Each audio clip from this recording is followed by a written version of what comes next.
Ayan, magandang araw mga idol paps. May pupunta tayo dito sa bandang Lower Antipolo. Bali, ang naging problema nga ni idol, may imingi sa bandang makina. Nung pinagawa niya dito sa, syempre pinagawa sa ibang shop, ang pinalitan lang is yung dry belt. Tapos inabot na siya ngayon ng pagkalobat ng battery. Ayun. Kasi mga idol, pagka hindi nawala yung ingay na yan, mas posibilidad na ang problema natin dyan yung pulley ng alternator. Gaya yung nangyari sa kanya, nalobat na siya. Tapos syempre dinala sa battery lang din ang pinalitan. Wala din po talaga. Malolobat at malolobat pagka may problema yung pulley. Kaya nung pinarinig sa atin ni bossing, ni idol, yung tunog, ayan, narinig naman natin, talagang hindi pa natin nakikita, alam na agad natin na alternator pulley ang problema mga idol. Dahil pag yan talaga yung sira, kahit palitan mo yan ng belt o mga ibang idler or tensioner bearing, hindi pa rin po mawawala yung lagitik dyan, no? Lalo pagka pulley na yung problema. Ang isang solution is palitan natin. Tapos syempre pinahanap natin si idol sa mga legit din na bilihan ng parts. Medyo mabigat daw, nasa 10,000 yung pulley. Kaya sinadjust lang natin, meron sa Lazada na 800, depende sa kanya kung, ayan, sabi ko kay idol, depende na lang sa inyo idol kung okay sa inyo yung ganyan, na kung tatagal ba siya. Kasi may mga tumatagal naman kahit ganyan kababa yung price, 800 to 1.5 pulley makukuha mo sa Lazada. Ayun, okay naman, nag-order si boss, kaya dumating na, pupuntahan po natin, no, para ikabit itong pulley para magamit yung sasakyan. Okay, tara mga idol, samahan nyo kami, papunta na po kami doon, no. Ayun mga idol, nandito kami sa Masinag. Home service kami ng sasakyan nila boss, Trailblazer. Ayun si boss. Ayun mga idol, pag kayo nalobatan ng battery, isa sa problema natin yung alternator pulley. Ito yung pulley ni boss, Korea.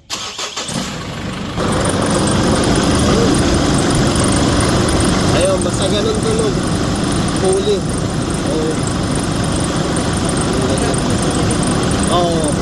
Ano na yan, nag-i-stack na yan, makunat ang ikot, kaya ganun. Sige sir, papatay na sir.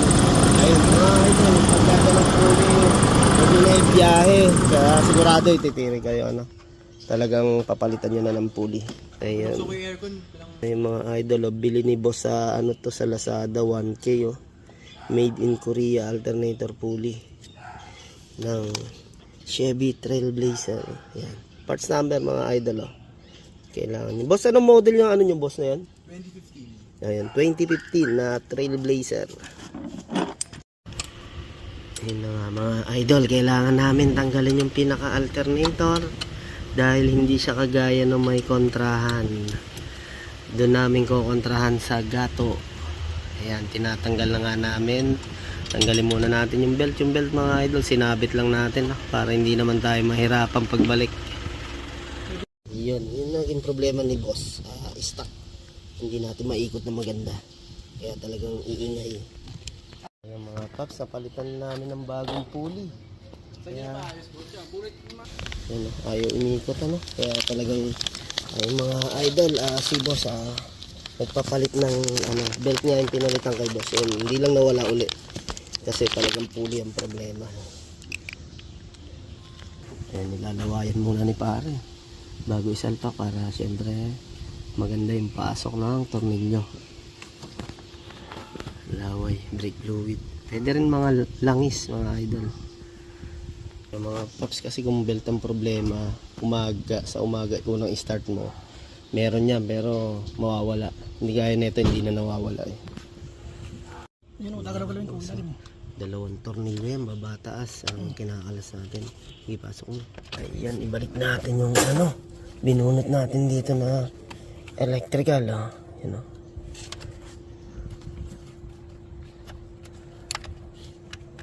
Yun, kailangan tumunog para sigurado mahigpit.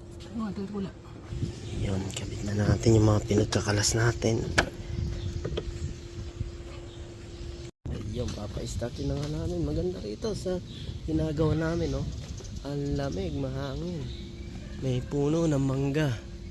Siyempre, may tent pa si Bossing.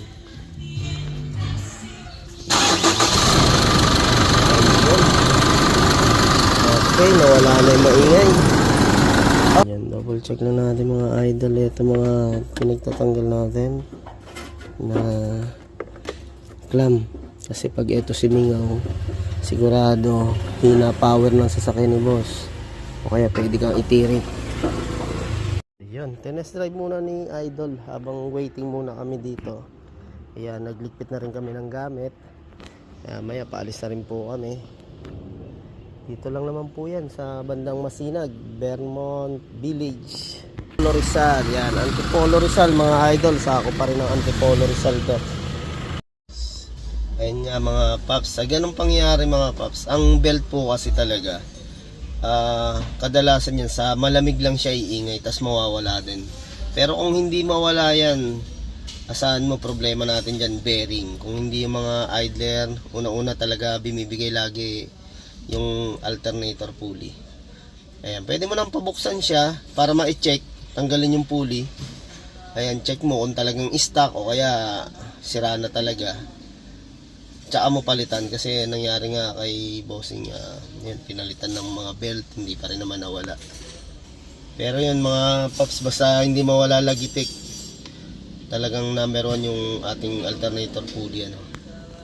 Ayan mga idol, pauwi na nga kami ni Pareng Kolokoy. Halos ano kami dito, matagal pa yung biyahe namin kasi traffic. Ayan,